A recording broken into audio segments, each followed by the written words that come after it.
नमस्कार बच्चों। आज हम आपको आवेश का क्वांटीकरण बताएंगे। आवेश का क्वांटीकरण क्या होता है? तो आवेश का क्वांटीकरण जैसे हमने पढ़ा हुआ है, कोई भी वस्तु पदार्थ ले लो तो या परमाणु ले लो, वो सामान्य अवस्था में उदासीन होता है, यानी उस पर जितना प्लस में आवेश होता है उतना ही माइनस में आवेश होता है। लेकिन जब दो वस्तुओं को हम आपस में रगड़ने लगते हैं तो रगड़ने से एक वस्तु से इलेक्ट्रॉन निकलकर दूसरी वस्तु में चले जाते हैं, जिससे उन वस्तुओं पर आवेश उत्पन्न हो जाता है।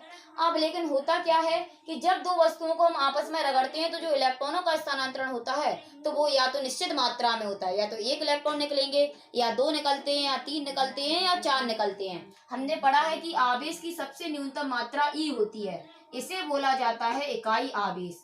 इससे छोटा तो कोई आवेश होता नहीं है।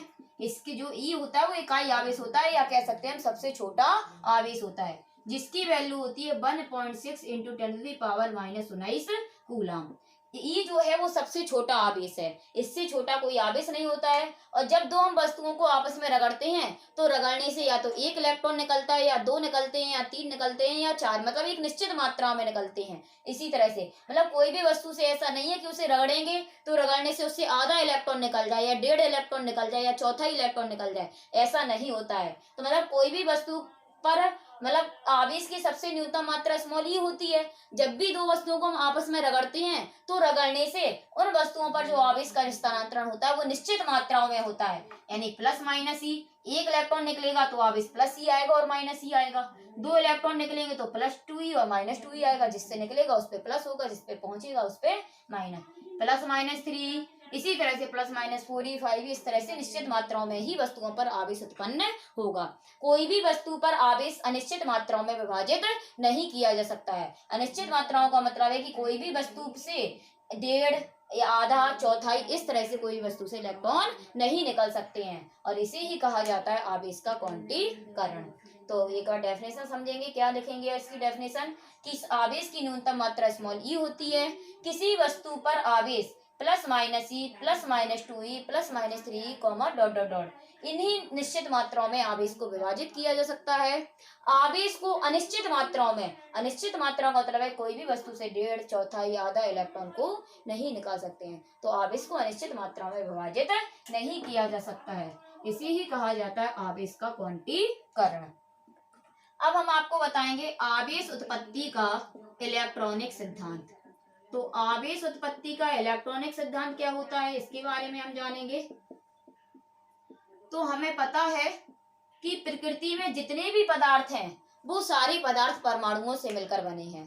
तो ये तो हम केमिस्ट्री में पढ़ चुके हैं, और इसमें भी इस लेसन को पढ़ाने से पहले हमने आप लोगों को बताया था कि प्रकृति में जितने भी पदार्थ हैं वो परमाणु से मिलकर बने हैं। और परमाणु की संरचना हम लोग जानते ही हैं। परमाणु में सबसे मतलब अंदर जो एक छोटा सा भाग होता है उसे हम क्या कहते हैं, नाभिक कहते हैं।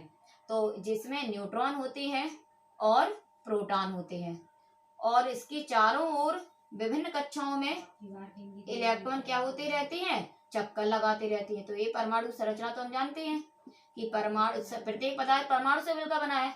परमाणु के बीच में एक भारी भाग होता है जिसे हम नाभिक कहते हैं। नाभिक में न्यूट्रॉन और प्रोटॉन उपस्थित होते हैं तथा इसके चारों विभिन्न कक्षाओं में इलेक्ट्रॉन चक्कर लगाते रहते हैं।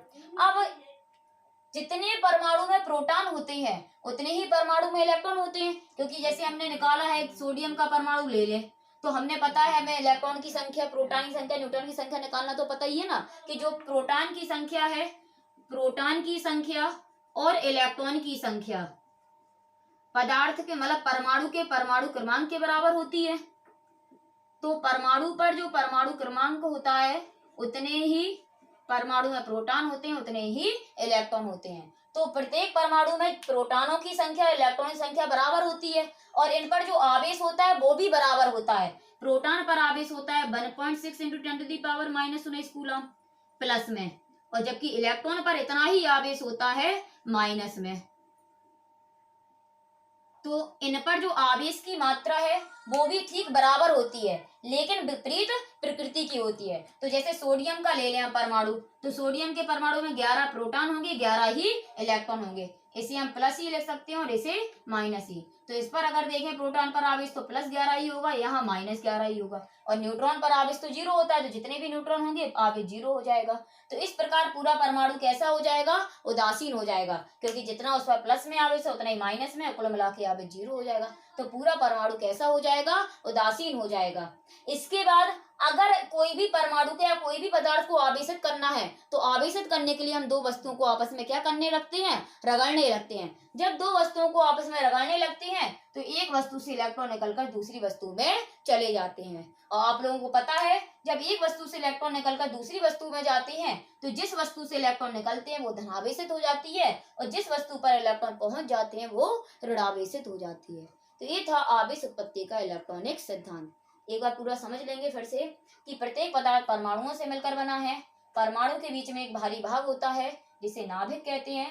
नाभिक में न्यूट्रॉन प्रोटॉन उपस्थित होते हैं तथा इलेक्ट्रॉन विभिन्न कक्षाओं में चक्कर लगाते रहते हैं।